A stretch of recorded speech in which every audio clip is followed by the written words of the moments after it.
Hi, I'm Maddie, and today I'm going to be talking about my book, Murder in the Family by Kara Hunter. This book is it's a novel that takes a cold case from years ago and it brings it back into the spotlight, and it's like a documentary style television show almost as you're reading. What makes this book stand out is it's told through interviews and emails and transcripts, and it's like you're reading a video scene kind of, and it's like you're watching a true crime series unfold as you're reading about it. The author's main argument is this book is that she's using her mixed media style to show like how messy truth becomes whenever memories fall, and that families hide hidden secrets and the media can twist a lot of stories for entertainment. And because of that, solving a mystery isn't just about the evidence, and it's about understanding the people that you're dealing with and like people that are desperate to hide their pasts. Okay, about my author, Kara Hunter is a best-selling British crime author, and she's known for her past-faced psychologically intense mysteries. She often uncovers structures like police transcripts and message threads and like media layouts, and she uses them to focus how ordinary people can hide extraordinary secrets. And this book fits perfectly into that pattern. Her background is in English literature, and her interest in true crime helps explain like how this book feels so realistic. The way she mirrors in this book is like how we actually consume our true crime stories today, like through television and social media and online and documentaries and stuff. Her motivation for writing this novel is that people can be like super unreliable, especially when they have like a reputation to uphold and they're a part of like someone that has something to lose. A short summary of my book. This book is like resurfacing a decades-old murder of Luke Ryder, and he's a stepfather who was found dead outside of his house. At the time, nobody was ever convicted, but there was a lot of people that were like plenty suspicious of the family. And years later, a documentary brings together like experts and detectives and psychologists and stuff, and they connect like the case to the family, so they decide to reopen the case. This digs through old interviews and new discoveries, and like a lot of contradicting stories come out. Family secrets begin to spill, and a lot of like stuff starts to resurface about the family. A lot of experts are even like thrown off about like information that has been hidden, and they don't really understand at first, but eventually a truth comes and there's like a twisted ending, and it reshapes everything that they thought originally happened. Okay, the first major character in this book is Luke Ryder, and he's the actual victim.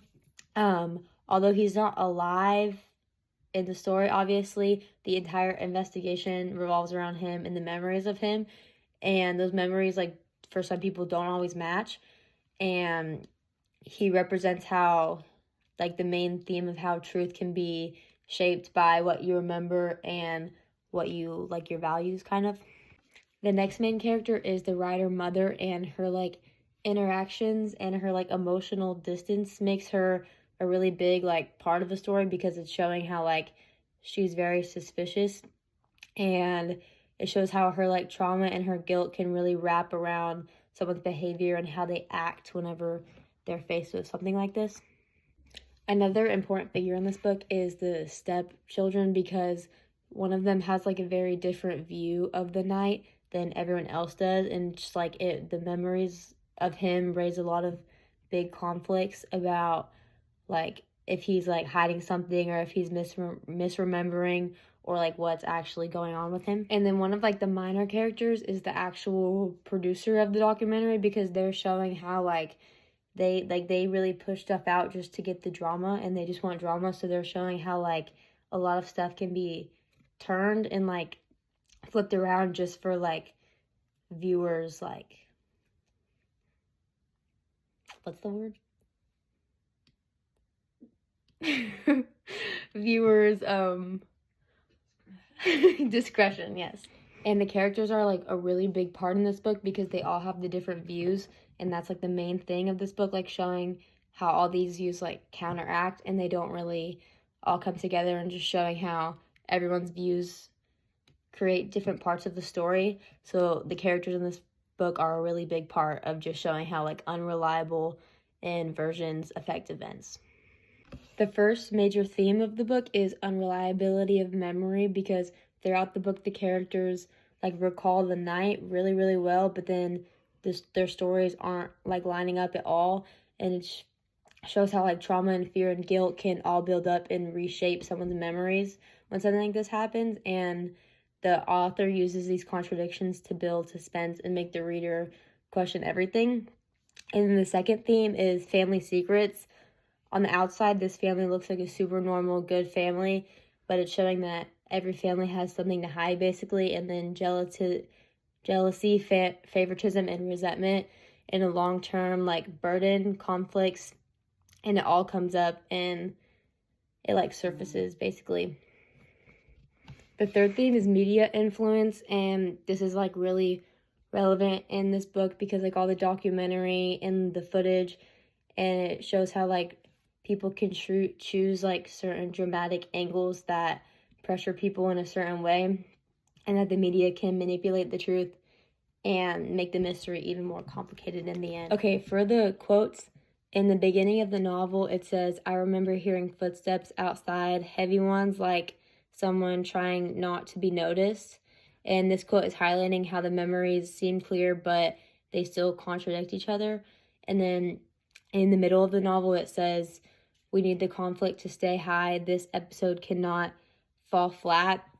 And this email shows, this is like an email from the book, and it's showing how the media is more focused on the entertainment than the accuracy of the case. And then at the end of the novel, it says, I never really tell the whole truth about this because I've ruined everything." And this quote is showing how deep the family secrets run and how personal motives keep the truth buried. Okay, one of the professional reviews from The Guardian says that Hunter writes fast-paced and tightly structured, creating sense of having watched a true crime documentary in real time. And I agree with this format because it feels right that you almost forget like you're reading a fiction book. And the review also says that it compels the reader to question their own prejudice towards certain subjects, and this connects like directly to the theme of unreliability and that memory, like how like unreliable our memory is, and that we can get easily influenced by the way things are perceived. I would rate this book like an 8 out of 10 just because of how like interactive the plot was, especially with all of like the mixed media parts in it. And I feel like it was different from all of like the mystery books that I've read, and I would recommend this to anyone who really likes true crime because it's super interesting and it like actually feels like you're watching a documentary. Like I would recommend this to my peers that also like true crime because of that, and it keeps you guessing and it makes you like think of how much you trust your own assumptions. And I do think people will still read this like a long time from now just because it shows like the theme of family, memory, and media, and those are things that are always relevant today.